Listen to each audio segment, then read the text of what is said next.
بسم الله الرحمن الرحيم. وقد يحذف العامل لقيام قرينة كما تقول للمسافر. یہاں سے مصنف رحمۃ اللہ علیہ بیان فرماتے ہیں کہ حال کے عامل کو قرینے کی وجہ سے حذف بھی کیا جاتا ہے۔ حال کے عامل کو، ہم حال سے متعلق بحث پڑھ رہے تھے نا۔ حال کی ہم نے تعریف یہ پڑھی تھی کہ حال وہ ہے کہ جو فاعل، مفعول یا دونوں کی حالت اور کیفیت کو بیان کرے۔ تو اب یہاں سے مصنف رحمہ اللہ یہ بیان فرما رہے ہیں کہ کبھی کبھی قرینے کی بنیاد پر، جب کوئی قرینہ موجود ہو، قرینہ مطلب کوئی دلیل موجود ہو جس سے پتہ چل جائے، تو قرینے کی بنیاد پر بسا اوقات حال کے عامل کو، حال کے اندر عمل کر رہا ہوتا ہے فعل، تو اس فعل کو کبھی کبھی قرینے کی وجہ سے حذف بھی کر دیا جاتا ہے۔ جیسے مثال کے طور پر باپ اپنے بیٹے کو بھیجتا ہے کہ یار فلاں بندے نے میری دعوت کی ہے، تم چلے جاؤ۔ بیٹا چلا جاتا ہے، بیٹے کا آنا ہی سمجھا جاتا ہے کہ بس گویا باپ آ گیا۔ تو کبھی کبھی ایسے ہوتا ہے کہ قرینے کی بنیاد پر آپ ایک چیز کو ذکر کرتے ہیں، دوسری کو نہیں کرتے۔ یہ ہماری زندگی میں عام چلتا رہتا ہے۔ قرینہ ہوتا ہے، کوئی دلیل ہوتی ہے۔ اب بیٹے کا ہونا یہ دلیل ہے اس بات کی کہ باپ ہم سے راضی ہے۔ اگر وہ ناراض ہوتا تو بیٹے کو بھی نہ بھیجتا۔ تو یہاں پر بھی ایسے ہی ہے کہ بسا اوقات حال کا جو عامل ہوتا ہے فعل، اس کو حذف کر دیتے ہیں۔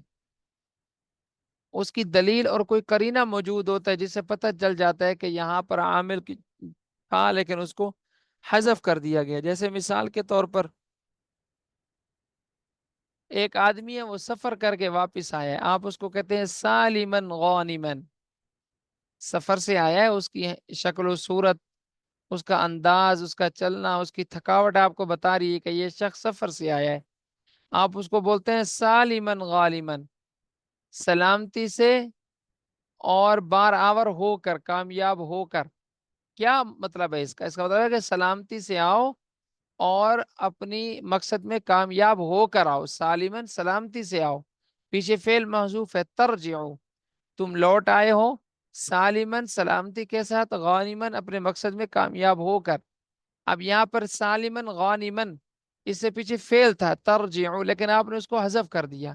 حذف کیوں کیا؟ اس کے کہ مسافر کی حالت بتا رہی ہے کہ اس کی جو شکل و صورت تھی وہ بتا رہی ہے کہ یہ شخص سلامتی کے ساتھ اور بارآور ہو کر اپنی مراد میں کامیاب ہو کر اپنے گھر کی طرف لوٹ آئے، اس لیے آپ اس کو کہتے ہیں سالمن غانمن۔ فصل التمییز، یہاں سے مصنف رحمت اللہ علیہ منصوبات کی یہ ہوگی ساتویں قسم۔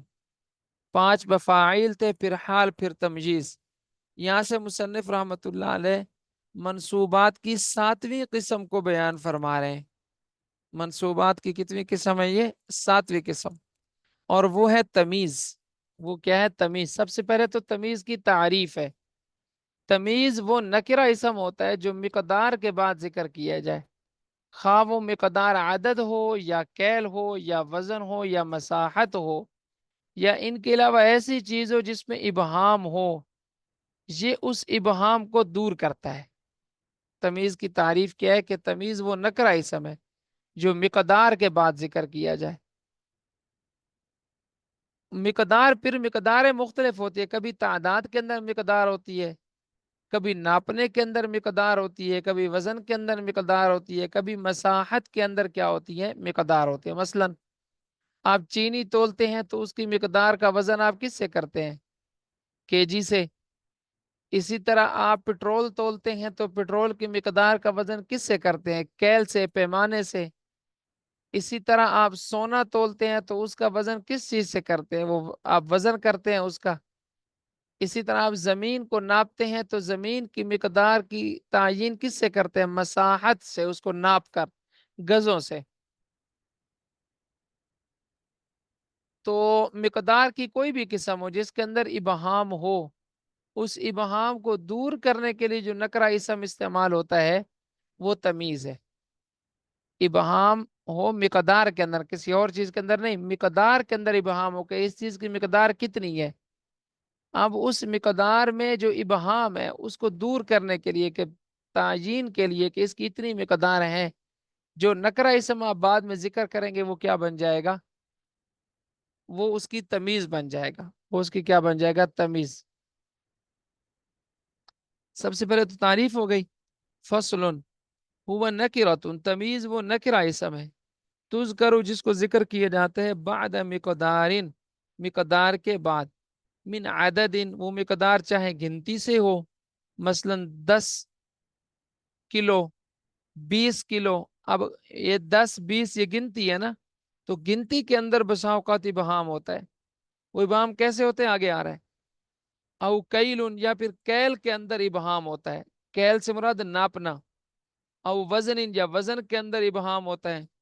او مساحت، یا پھر مساحت کے اندر، مساحت جیسے اب زمین کو ناپتے ہیں اس کو بولتے ہیں مساحت۔ او غیر ذالک مما فیہ ابہام، یا اس کے علاوہ جس چیز کے اندر ابہام ہو، ترفع ذالک الابہامات، تمیز آ کر اس ابہام کو دور کر دیتی ہے۔ نحو جیسے عندی 20، میرے پاس 20 ہیں۔ اب 20 دیکھیں گنتی ہے، اس کے اندر ابہام ہے کہ وہ 20 کیا ہے؟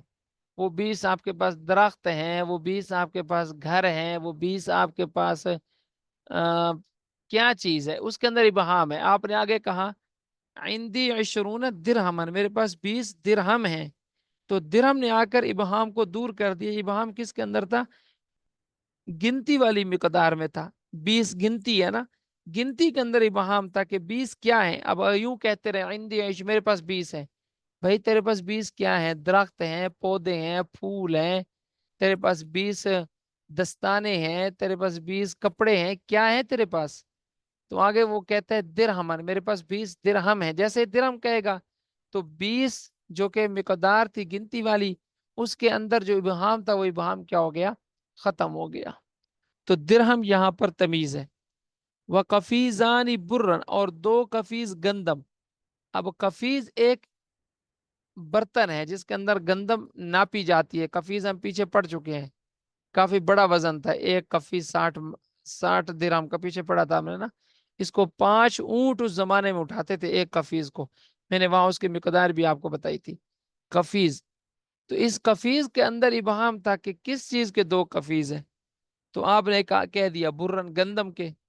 ومنوانی سمن، 2 من میرے پاس گھی ہے۔ اب منوان 2 من ہے، 2 من ہے، 2 من کیا ہے؟ جب آپ نے کہا سمن گھی، تو 2 منوں کے اندر جو ابہام تھا وہ کیا ہو گیا؟ ختم ہو گیا۔ تو جو لفظ کسی چیز کے ابہام کو دور کرے وہ تمیز ہوتی ہے۔ تمیز کا معنی یہی ہے دوسرے سے ایک چیز کو جدا کر دے۔ تمیز دوسرے سے ایک چیز کو کیا کر دے؟ جدا کر دے۔ جیسے ہم کہتے ہیں نا یہ شخص ممتاز آئے نمبروں کے اندر، مطلب وفاق نے اس کو جو کمزور طالب علم تھے اس سے کیا کر دیا؟ ممتاز کر دیا، الگ کر دیا، منفرد بنا دیا۔ اچھا جی۔ وجریبان قطنن، اور میرے پاس 2 جریب کاٹن ہے۔ جریب، جریب ایک بڑا تھیلا ہوتا ہے، بڑا گانٹھ جس کو بولتے ہیں، بڑی گٹھ جس کے اندر آپ کسی بھی چیز کو باندھ دیتے ہیں، جیسے آپ کپڑوں کی ایک گٹھڑی باندھ دیتے ہیں، تو یہ بڑا گٹھڑا ہوتا ہے، بڑی گٹھ ہوتی ہے جریب۔ بلکہ جریب آپ یوں کریں، جریب ایک تھوڑا سا غلط ہو گیا، جریب بولتے ہیں زمین کے خاص ٹکڑے کو جس کی کچھ مقدار متعین ہوتی ہے جریب کے۔ میرے پاس ایک جریب قطن کاٹن ہے، روئی ہے، مطلب یہ ہے کہ میرے پاس ایک جریب، آپ یوں سمجھے سے ایک کنال، 1 ایکڑ ہے، ہمارے یہاں ایکڑ سے زمین ناپی جاتی ہے نا، 1 ایکڑ، 1 کنال، 1 مرلہ، آدھا مرلہ، 2 ایکڑ مربع، یہ زمین کے اوزان ہے۔ تو جریب بھی اس کا ایک وزن ہی ہے، ایک جریب مطلب 1 کنال، 1 کنال میرے پاس کپاس ہے۔ وما فی السماء قدر راحت سحابا۔ اچھا اس آگے والے کو فی الحال چھوڑ دیں، اتنا سمجھ لیں۔ سب سے پہلے تو آپ کے پاس تمیز کی تعریف آ گئی کہ تمیز کہتے ہیں کہ جو کسی چیز کے ابہام کو دور کر دے۔ اس کی آپ نے چند مثالیں پڑھی۔ اچھا پھر یہاں پر یہ بھی یاد رکھیں،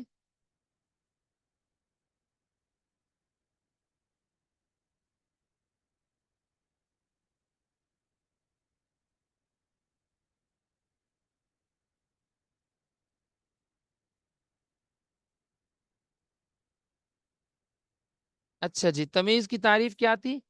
کہ جو کسی چیز کے ابہام کو دور کر دے، کسی چیز کی مقدار، جیسے گنتی کی مقدار میں ابہام ہو، اس سے ابہام کو دور کرے. اسی طرح کیل کے اندر ابہام کو دور کر دے. تو یہ ہوتا ہے، اس کی یہ ہوتی ہے تعریف تمیز کی. اور یہ منصوبات کی 7ویں قسم ہے. تو ابھی ہم اس کو یہاں تک کر لیتے ہیں. یہ وما فی السماء قدر راحت، یہ سمجھ میں نہیں آئے گا، اس کو ہم کل کے سبق میں کر لیں گے انشاءاللہ. یہ تھوڑا سا پیچیدہ مثال ہے، اس کو کل کر لیں گے. جی یہاں تک سمجھ میں آ گیا ماشاءاللہ.